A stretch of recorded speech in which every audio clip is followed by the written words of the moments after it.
Fellas, AC here. Hope you're doing well. Merry Christmas to all of you. I'm hoping that you had a fantastic Christmas. And Christmas is my birthday, so double delight for me. Just about recovering, although I don't drink, but I've eaten a lot. So, Memo Paris French Leather. This is one of the great fragrance discoveries of 2019 for me, as per my last video. Now, Memo Paris is a house that I have not spoken about at all. Now, this fragrance has got passing references, short reviews, but not a full review. So this is also a YouTube exclusive full review.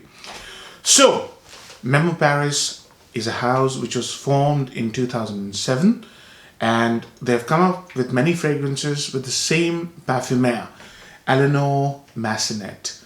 She is the house parfumeur. They've got quite a few fragrances. African leather gets a lot of talk, but I want to spend time today talking about Italian leather because I believe this is quite a nice fragrance, especially for people who like compliment magnets. So, I've got a dry down here, extremely good dry down. So let's start with a fresh spray somewhere in the middle of my arm. And I've used a huge amounts. I've really tested it very well. Okay, so a lot of alcohol in the start.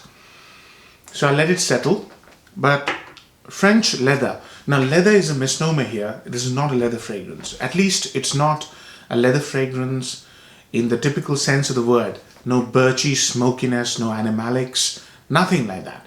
It's a very modern, contemporary, light touch leather, if at all. Yeah.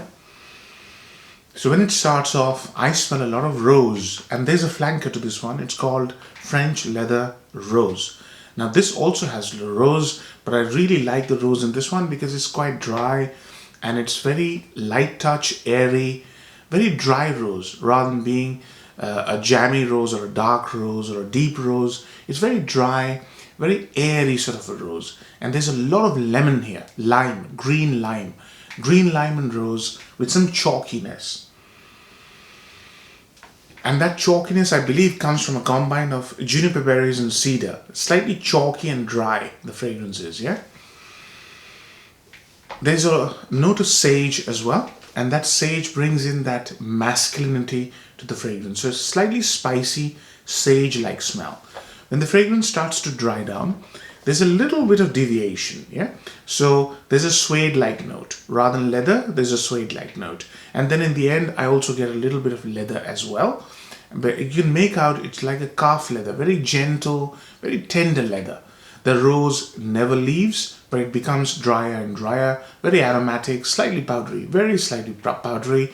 The lemon brings in the zesty character in the initial spray, and when it starts to dry down, it's juniper berries, which brings in this very invigorating, slightly green, slightly sparkly quality to the fragrance. So juniper berries and sage are the two spices in this fragrance.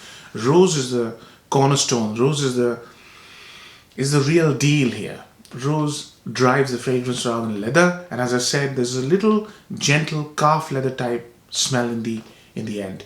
There's a woody note of cedar, and cedar brings in that woody or drives that woody, dry, airy quality. So the fragrance is basically a rose fragrance, light touch rose with sparkly fizzy qualities from juniper berry and lime, and there's a little woody, airy quality to it because of cedar, and very light touch, hint of leather. That's the fragrance, yeah? But it smells very attractive. That's the beauty. The smell is very attractive. So let's start with pros and cons. Number one pro, I think this is a fantastic beginner niche fragrance because it's not niche because of its complexity, but it's niche because of its quality.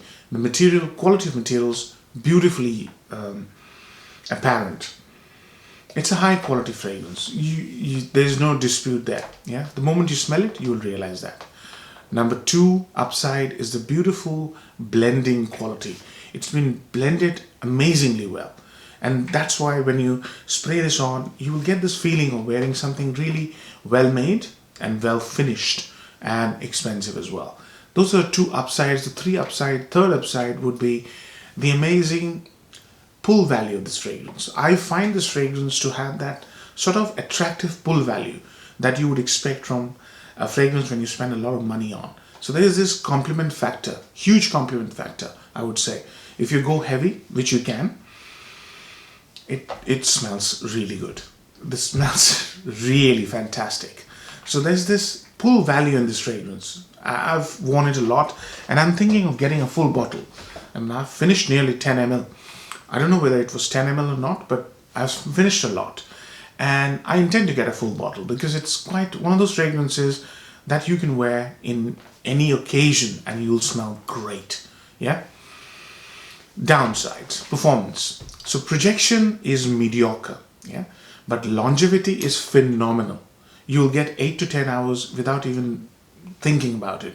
It's got fantastic longevity. But projection is mediocre. But if you spray it on your clothes, it tends to project for longer, but not farther. That's why it's a very good office scent as well. And the other downside would be that, when you buy a leather fragrance, you expect it to be a leather fragrance. If you're buying this fragrance thinking it's a leather fragrance, you'll be disappointed. There's very little leather here. Yeah, they should have named it something else. For example, rose-based fragrance. It's more of a airy, light rose. Yeah, very green as well. The quality of rose is quite green. And I would say it's a low value for money, low to medium value for money. This goes for 75 ml for £139 here in the UK. Could be even higher, could be lesser.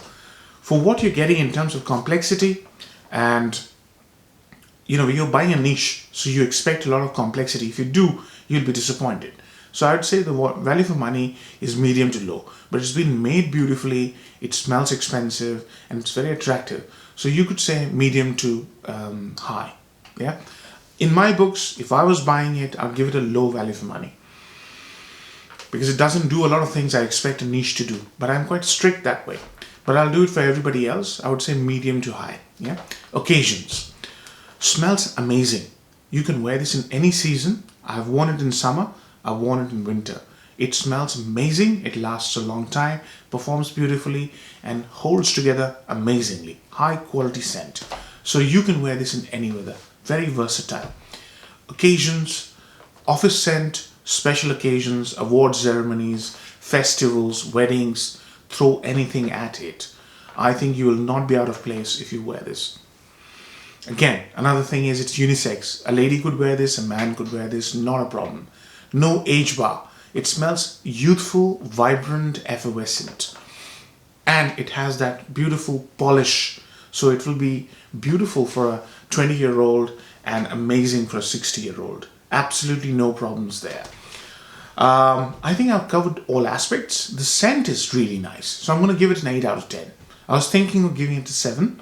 But it really is one of those niche fragrances that are ideal for beginners. And there are many such people. So they will really appreciate this. A very high quality make as well. So I'm going to give it an 8 out of 10. Very, very nice smelling fragrance. Hope you enjoyed the review, fellas. Take care. Bye-bye.